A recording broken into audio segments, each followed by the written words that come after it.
Welcome viewers to Souldin of the Grin Brothers E3 2015 Tea Time Talks. I hope you enjoy the following videos as Souldin of the Grin Brothers shares his thoughts on each of the E3 conferences. We shall now begin. Welcome everybody, Souldin of the Grin Brothers here, and it's time for another segment of E3 2015 Tea Time Talks. This segment will be focused on Ubisoft's conference. Something that I had a very entertaining time watching because the Nintendo Life website streamed the Ubisoft conference, apparently just for laughs, and it was very entertaining watching their conference with all these comments with everyone. I had a good time making jokes about a lot of the things that ended up on show. But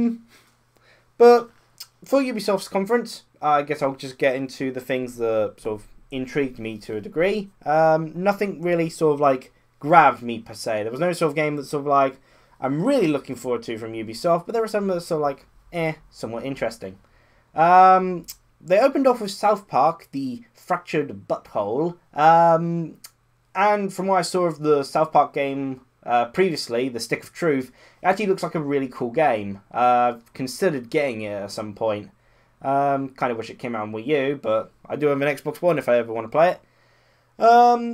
So, you know, it's nice to see that they're making a new game in the South Park series, as it were, follow-up to Stick of Truth in the form of the Fractured Butthole. They're going with the superhero personas instead of the fantasy persona thing, which is pretty cool because I like Kenny as Mysterion. Admittedly, I don't really sort of watch South Park as I used to anymore. It used to be a guilty pleasure staying up at midnight to watch it. But hey, I'm still aware of a few things about the series. They showed off a game called For Honor. It's funny, they were hyping up a new genre, and then it kind of came off as basically like a smaller version of a Warriors game. Not really a new genre here. This seems like a very typical sort of like hack and slash action game. It looks somewhat nice, but nothing sort of too appealing at this point. They also showed off Tom Clancy's The Division. It's a game that my older brother wants. Was going to get it for him this Christmas for his PS4, but they delayed it. Apparently it's gone through quite a few delays. But they did present it in a rather funny way, sort of having their team sort of like, it was a scripted thing clearly, but having their team sort of get betrayed by one of their members and he steals all their loot. It was absolutely hilarious. Had a good time watching that with the chat. There was a lot of good things I had simply because I was with the chat. They showed off a game called like, I think it was like Rainbow Six, and it was one of the most colourless games ever. It's like, why is this called the Rainbow Six? And we were all making comments like, one of the people was like, because they have colourful personalities and such, and it was a very fun time just sort of reacting to the Ubisoft stuff. Ubisoft's way of presenting things, it feels too relaxed. I mean, there was one or two funny jokes, like how they were saying about how we've received constructive criticism. Yeah, you're not very well appreciated at the moment, Ubisoft. But there was one game that I actually really like the look of. As in, you know, this one actually properly interested me. And I'd never heard of it before. It's a game called Trackmania Turbo. Apparently the Trackmania series has been going for a while. Apparently there's even an entry on the Wii. I'll have to see about that then. Hopefully it will actually be out in Europe. It should be. Ubisoft's a French company. And I may see about getting it for my my Wii collection I'm started up. Because I really like the look of Trackmania Turbo. It looked really colourful, looked very fast. 4 players, so split screen racing, and it looked like a very fun arcadey styled racing game. And a pretty good track maker and all that. And you can do some pretty neat and crazy things with it. Ubisoft was but other than that, Ubisoft's presentation was, you know, kind of dull overall. I mean, they showed off Assassin's Creed. I don't care. I was kind of hoping they'd reveal a new Child of Light game, or at least do something in celebration of Rayman's 20th anniversary. This is Rayman's 20th anniversary this year, folks, and he's got nothing. But instead, we get more Assassin's Creed, because who doesn't love that? But yeah, not really one I'm interested in, but other than, you know, the Trackmania Turbo, that looks awesome. And I didn't get any games I was hoping for from Ubisoft, nor many Wii U ones really. But other than Just Dance, but I don't really care about that. But maybe you enjoyed something. I hope you did. Feel free to share your thoughts, and cheerio, everyone! Welcome everybody, Souldin of the Grin Brothers here, and it's time for another segment of E3 2015 Tea Time Talks. This segment will be covering Square Enix's conference, which I believe they've sort of like returned to doing a conference. I don't think it's their first they've done, but I think they like missed out last year or something. Or something like that. In any case, admittedly, I feel like this conference would have been better done sort of based off my initial reactions, because it's been such a while that all of my feelings on it have sort of been lost.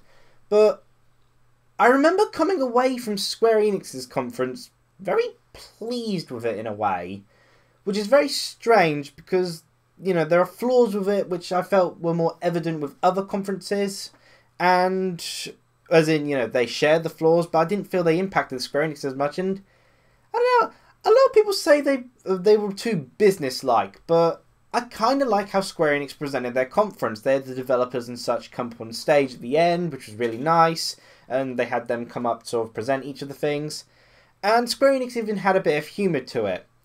I guess, mentioning the humour thing, Kingdom Hearts part of the conference was absolutely brilliant.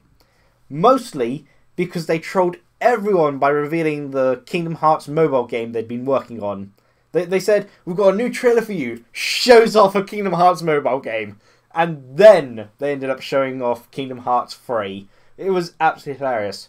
On that note, while I'm a little unsure on the Kingdom Hearts series, you know, I mean, I really enjoyed the PSP entry, which ironically, the name escapes me at this very moment, Birth by Sleep. Kingdom Hearts Birth by Sleep. Loved that game. I feel the Kingdom Hearts series haven't been liking how they've been utilising the Disney brands as late. I don't feel they're integrating them as much, and the story's such a mess. But that said, Kingdom Hearts 3 does look gorgeous, and really happy they're exploring Tangled's world, because I really enjoyed that movie. So I'm glad to see that's included. But Kingdom Hearts 3 was a nice thing to get some more footage of. Other things at the Square Enix, of course, they showed off a trailer for Final Fantasy VII Remake. Unfortunately, it was the same trailer.